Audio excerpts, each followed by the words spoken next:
Maaf, pertanyaan saya melenceng dari topik. Pertama, bolehkah seorang istri menolak ajakan suami tanpa memiliki udzur syar'i? Jadi suaminya ngajak berhubungan kemudian ditolak tanpa udzur syar'i, enggak boleh. Ya. Nabi telah bersabda, "Idza da'a ar-rajulu imra'atahu ila firashihi fa abat fabata ghadban la'anatal malaikatu hatta tusbih." Dalam riwayat yang illa kana alladhi fis sama' sakhitan 'alaiha. Kata Nabi sallallahu alaihi wasallam, jika seorang suami mengajak istrinya untuk digauli di tempat tidurnya, lantas sang istri enggan untuk digauli oleh suaminya, maka suaminya pun tidur dalam kondisi marah, maka malaikat akan melaknat sang wanita sampai pagi hari. Di antara perkara yang sangat diwajibkan, di antara bentuk ketaatan yang sangat diwajibkan bagi seorang istri adalah mentaati suami tatkala suami mengajak untuk berhubungan. Kalau dia punya udzur syar'i, tidak ada masalah. Ya.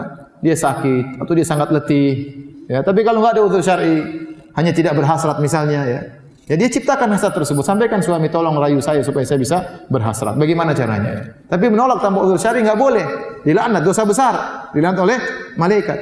Makanya dalam hal ini Nabi sangat menekankan, kata Nabi sallallahu alaihi wasallam, wa in kanat ala tanur, meskipun sang istri sedang bakar roti di tungku, kalau suaminya ngajak harus dia penuhi. Meskipun roti tersebut hangus enggak ada masalah. Para ulama sebutin meskipun rotinya hangus. Ini penjelasan para ulama, enggak ada masalah. Ya. Wa in kanat ala qatab, meskipun sang istri sedang berada di atas pelana onta mau berangkat, tiba-tiba suaminya ingin, maka turun dari ontanya, digauli dulu sama suaminya. Nanti belakangan. Ibarat kalau misalnya ada seorang wanita pergi ke pasar sudah pesan Gojek atau Grab atau yang lainnya, tahu-tahu suaminya berpikiran, sayang sini dulu, Grabnya suruh pergi bayar. Yang penting memenuhi syahwat suami. Apalagi zaman now ya, ibu-ibu sekalian rahmatillah subhanahu wa ta'ala. Sekarang syahwat di mana-mana beredar. Kalau dahulu di zaman Nabi dia mengatakan jika seorang lelaki kemudian terfitnah oleh seorang wanita, datangi istrinya. Itu padahal di zaman Nabi orang pada berjilbab, mungkin ada satu dua aja yang tidak pakai jilbab, kemudian kelihatan tiba-tiba dia tergerak syahwatnya pergi kepada istrinya. Atau mungkin dilihat wanita pakai jilbab, meskipun pakai jilbab dia tergoda wanita lain, pulang ketemu istrinya. Nabi suruh segera pulang ke rumah istrinya untuk melampiaskan syahwatnya. Oleh zaman sekarang semuanya kelihatan di mana-mana. Di mana-mana. Kita aja mau ngisi pengajian aja lihat-lihat dulu macam-macam. Iya. Apalagi kalau ngisi pengajian luar negeri. Coba, saya itu berapa kali pergi ke Amsterdam. Mau Amsterdam, wah rusak dulu baru ngisi pengajian Amsterdam.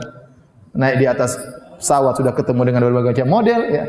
Kemudian turun di Amsterdam ketemu orang wanita-wanita Eropa berbagai macam model, meskipun saya bawa istri ya. Ini mau ngisi pengajian kita maksiat dulu. Beneran. Ngisi di Melbourne, di Sydney sama.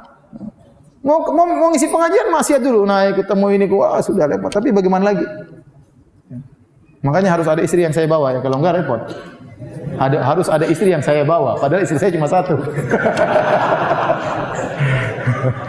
Jadi, nah dalam kehidupan yang sekarang ini penuh fitnah, maka seorang wanita berusaha kalau suaminya lagi berhasrat segera melayani sang suami. Tidak harus dia berhasrat, dia tahu ini kewajibannya, dia tahu dia dapat pahala. Kalau dia melayani suaminya pahalanya besar di sisi Allah Subhanahu Wa Taala. Kenapa? Karena Nabi menekankan ini harus dikerjain. Ya. Kalau dia belum berhasrat, dia timbulkan hasrat pada dirinya, ya, agar bisa melayani suaminya. Ya. Karena masalah hasrat ini tidak menerima penundaan.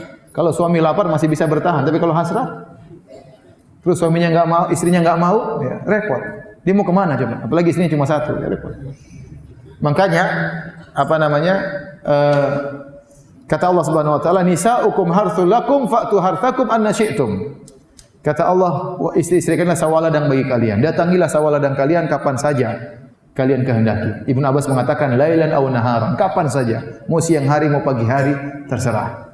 Dan syahwat seorang laki terkadang bergejolak tanpa dia sadari.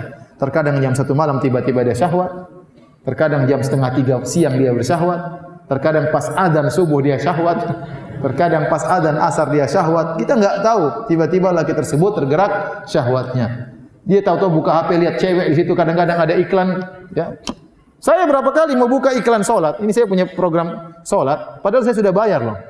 Bukan gratisan di iPhone. Ini saya buka iklan cewek, gojek ini mau lihat waktu salat aja lihat cewek joget-joget dulu. Ya Allah, saya bilang ya sebagaimana? Ya. Alhamdulillah saya punya istri. Jadi Kasihan ini kalau suaminya kemudian tidak dipenuhi hasratnya. Ya kerjasama antara suami. Bukan suami juga hanya ingin memenuhi hasrat, tidak memperhatikan perasaan istri, tidak dirayu terlebih dahulu, tidak ditimbulkan hanya sekedar ingin melampiaskan hajat kemudian pulang. Ini juga enggak benar. Ya, harus saling bantu membantu dalam hal ini ya, antara suami dengan istri. Jadi nasihat saya ya, seorang istri berusaha melayani suaminya. Kecuali ada udzur syar'i, sakit atau apa sangat letih, itu lain cerita ya.